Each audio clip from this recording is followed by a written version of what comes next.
Est-ce que Wavestone est une opportunité d'investissement intéressante au cours actuel? C'est ce qu'on va regarder ensemble dans cette vidéo. Abonnez-vous à la chaîne et activez la cloche si ce n'est pas déjà fait. On commence tout de suite avec le cours de l'action qui est passé en disant de 12 € à 56. Donc on fait un peu moins de x5. C'est pas mal comme performance. Depuis 2024, pardon, ça décroche un petit peu. Bon, mais on est quand même pas si loin de ces plus hauts récents. Est-ce que le timing est bon pour entrer sur Wavestone? On regarde ça. Allez, on est sur une market cap de 1,4 milliard. C'est une mid cap. Ouais, une mid cap, on va dire. La croissance réaccélère. Donc ça a bien freiné évidemment ici. On se doute pourquoi, 2020, 2021. Ensuite, reprise assez forte. Et c'est une boîte qui fait de la croissance surtout externe en fait. C'est 1,2 milliard d'acquisitions contre 1,4 milliard de market cap. Donc autant dire qu'ils font des acquisitions plusieurs fois par an pour consolider des cabinets de conseil. Parce que c'est une entreprise qui fait. Alors, ils mettent IT Services ici, donc ESN, mais ils font aussi du conseil en organisation, du conseil en management. Donc c'est pas que de l'IT, mais qu'à mon avis, l'IT représente une part significative de leur chiffre d'affaires. Bon, donc croissance externe et organique. On a quand même compensé le ralentissement assez récent des ESN du secteur par de la croissance externe. On va voir ce qui se passe sur les prochaines publications, mais même là, je trouve que la croissance reste forte. 34,6%, 11% en médiane, c'est quand même plutôt solide. Au niveau des taux de marge, bon, bah là, par contre, c'est moins beau. Si on regarde la trajectoire, ça accélère en termes de chiffre d'affaires, mais en taux de marge, ça baisse. Depuis 10 ans, le taux de marge a baissé. Taux de marge brut. Taux de marge d'EBITDA également. Allez, on est plutôt stable, on va dire. Et en taux de marge net, en revanche, on est à peu près à l'équilibre. Est-ce qu'en free cash flow, c'est un peu mieux? Légèrement. C'est pas flambant sur les taux de marge. Je pense qu'ils ont, comme toutes les ESN, ils ont un problème, c'est qu'ils n'arrivent pas à répercuter les hausses de salaire des consultants sur les prix, les TJM en fait, de facturation aux clients. Ils ont aussi du mal à trouver, et évidemment, en fait, c'est exacerbé par le fait qu'ils ont beaucoup de mal à trouver de la main-d'œuvre qualifiée. En fait, en France, c'est un vrai problème. Il y a une formation d'ingénieur en nombre d'ingénieurs qui est limitée. Et donc, ils vont plutôt chercher après dans les pays francophones, comme au Maghreb, etc. Mais ça leur les aide pas non plus à maintenir les salaires bas, quoi. Donc, toujours pareil. Donc, ça, c'est très bien pour les ingénieurs. En revanche, on a des salaires qui montent, mais pour les ESN, c'est moins bien. Et nécessairement, les marges baissent. Bon, en tout cas, en taux de marge nette, ils sont plutôt bien. Donc, ils s'en sortent, ouais, ils s'en sortent quand même pas si mal, on va dire, parce que ils ont compensé ici la baisse du taux de marge brut.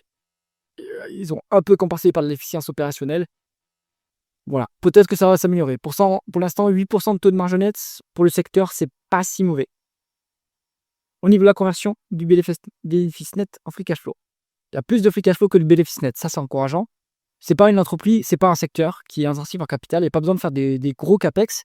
C'est asset light, puisque c'est que de l'intelligence humaine.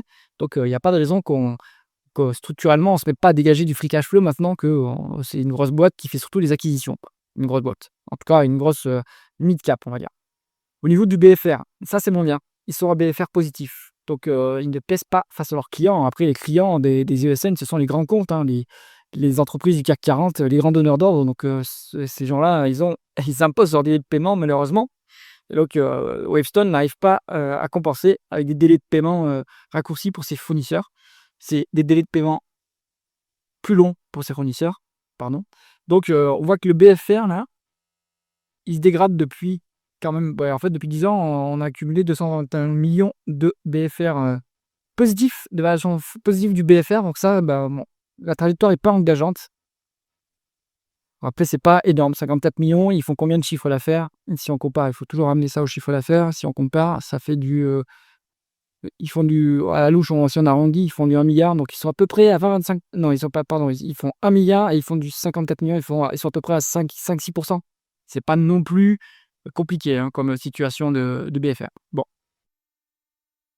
Au niveau des dépenses à capital et des dépréciations amortissement, donc on a plus de dépréciations amortissement de dépenses à capital. J'ai du mal à voir ce qu'ils ont d'ailleurs comme dépenses à capital, ce genre de business, où finalement c'est que de l'humain. Donc, si on rajoute dépréciation amortissement et aux hommes cash items, on a voilà, 250 millions en plus. Ça représente la différence qu'on a ici. Donc, les free cash flow, sont supérieurs au bénéfice net. Si on compare les 2 agrégats, il vaut mieux prendre les free cash flow pour valoriser l'entreprise plutôt que le résultat net, puisqu'en fait, les free cash flow représentent mieux ce que gagne réellement l'entreprise. Au niveau de la rentabilité opérationnelle, on a vraiment des capitaux investis qui est à la 15 si on arrondit. Ça a bondi depuis septembre 2024. Maintenant, on a 13 ce qui est pas si mal, hein. J'ai pas atteint 6 fois capital, donc il faut que ça soit quand même à 10 et là, c'est au-dessus, hein. 13 c'est bien. Après, ils ont une croissance assez forte, mais la croissance organique, elle est pas à ce niveau-là, hein. En fait, la croissance le gros de la croissance qu'ils obtiennent, c'est via des acquisitions, hein. Donc ici, la croissance organique, à mon avis, elle est peut-être, surtout actuellement, elle est plutôt faible, hein, elle doit être à peut-être 5-6.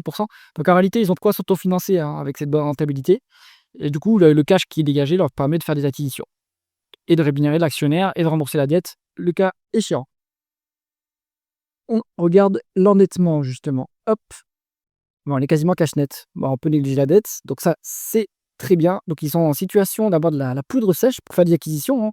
Ça, c'est bien. Après, il faut qu'ils trouvent des dossiers qui soient qualitatifs, hein. C'est pas parce qu'on a de l'argent disponible qu'il faut à tout prix, racheter des dossiers qui ne correspondent pas à au coût, moyen pondéré du capital, hein. C'est-à-dire qu'il faut que les entreprises qu'on rachète créent de la valeur pour l'actionnaire et créer de la valeur pour l'actionnaire, ça veut dire, eh bien, délivrer à minima le coût moyen pondéré du capital ou un petit peu plus. Bon, tout ça pour dire qu'il faut acheter les dossiers qui ont une bonne rentabilité, hein. En ce moment, c'est plutôt compliqué. Alors, le dividende, est-ce qu'il y en a un déjà? Oui, il y a un dividende. On fait 10 millions si on arrondit. Allez, 9,4 millions de dividendes sur une market cap de 1,4 milliard. Ils sont pas très généreux, hein, ça c'est le moins qu'on puisse dire. Et donc, on est sur un payout ratio qui est à 1/8. C'est pas exceptionnel. Ils pourraient monter ce dividende lourdement, surtout que là, on n'a pas trop d'opportunités d'investissement. Donc là, ils sont pas très généreux. Ça vient gonfler la trésorerie. Cette trésorerie, bon, pour l'instant, ils sont pas en trésorerie nette, mais ils le sont ponctuellement. Mais bon, voilà, c'est pas. Ils pourraient être plus généreux quand même avec les actionnaires, hein. Au niveau, il y a des rachats d'actions. Est-ce qu'il y a des rachats d'actions? Oui, il y a une légère dilution. Faut faire gaffe à l'échelle, mais si, quand même, hein, 20 de dilution. Donc ça, je suppose que c'est une acquisition qu'ils ont dû faire aussi. Il y a une augmentation de capital. Si on regarde, c'est pas forcément une mauvaise idée de faire des augmentations de capital quand votre action est chèrement valorisée. Pour l'actionnaire, ça ne le dilue pas si il remet au pot, hein, évidemment. Donc, si l'actionnaire, lui, normalement, si il n'a pas laissé passer des, motions à l'Assemblée qui disent qu'on peut avoir des augmentations de capital sans maintien les droits préférentiels de souscription, bah, c'est pas inintéressant pour un actionnaire de participer à une augmentation de capital en souscrivant ses DPS et donc du coup, en maintenant sa position au capital, du coup, en n'étant pas dilué. Ça peut être intéressant, surtout si on fait une acquisition qui est créatrice de valeur. Bon, donc moi, ça me choque pas, surtout qu'à l'époque, bah, il faut regarder les multiples. Quand une entreprise est chèrement valorisée, il vaut mieux faire des augmentations de capital et quand elle est peu chèrement valorisée, il vaut mieux s'endetter, hein, pour faire des acquisitions. Donc là, ça me choque pas. Au niveau de la valorisation, on va regarder en price to free cash flow, hein, plutôt il y a pas de dette quasiment. Bon, on est sur, ouais, on a peut-être 10-15 de décote sur la médiane. Peut-être que le nouveau multiple, c'est celui-là, hein. La période est compliquée quand même, hein, sur les ESN, mais bon, surtout qu'on avait un autre profil de croissance avant. C'était plutôt une croissance organique. Non, on va dire que la médiane long terme, à mon avis, elle représente bien ce que peut valoir l'entreprise, hein. On était à 17 en médiane. Actuellement, c'est 16. Bon, allez, on va dire, grosse louche, hein, entre 15 et 5 de marge de sécurité, ce qui est pas si mal pour une entreprise qui se paye en général assez cher et qui est qualitative. Donc, j'aime bien ce petit dossier. En VE sur EBITDA, c'est pas non plus très cher payé en réalité. Et si on compare par rapport à d'autres acteurs, on va comparer à d'autres acteurs français, ils sont plus ou moins gros, hein, donc Capgemini évidemment. Hop, on a Soprasteria, on va prendre OB, pas mal aussi. Noon, on va prendre également. Voilà, hein, ça fait déjà un bon panel. Alors, au niveau, on va regarder en valeur d'entreprise sur EBITDA, comme ça, on prend en compte la dette. Donc, la plus grosse, évidemment, c'est Capgemini. On a du Sopra, hein, qui est quand même beaucoup plus petit, qui est 2 fois Wavestone. Bon, presque 3. Bon, à mon avis, c'est comparable en termes mais la plus proche, en fait, c'est Neuron, hein. Si on regarde, Wavestone, c'est l'une des mieux valorisées du secteur, hein. Après, elle est positionnée sur des segments plus qualitatifs, fait du conseil, du management, alors que les autres sont plutôt orientés IT, vraiment IT pur, hein. Donc, à mon avis, ça mérite quand même une petite prime sur la valorisation, surtout qu'ils ont encore de la croissance. Donc, bon, c'est plus chèrement valorisé que les concurrents. Mais après, il faut regarder évidemment les marchés finaux, la qualité, de l'entreprise et cetera. Voilà. Je pense qu'il y a à ce niveau-là, on va pas dire on va dire que c'est pas décoté face aux concurrents. Conclusion du dossier Wavestone, je pense que si vous y allez pour le long terme, le point d'entrée actuel n'est pas mauvais et à long terme, il y a de la croissance et puis c'est un secteur, qui a quand même, qui a des bonnes perspectives avec la digitalisation de l'économie, avec l'intelligence artificielle, donc ils sont plutôt bien positionnés. J'espère que cette analyse vous a intéressé. Si c'est le cas, mettez un pouce vers le haut et pensez à vous abonner à la chaîne. À bientôt.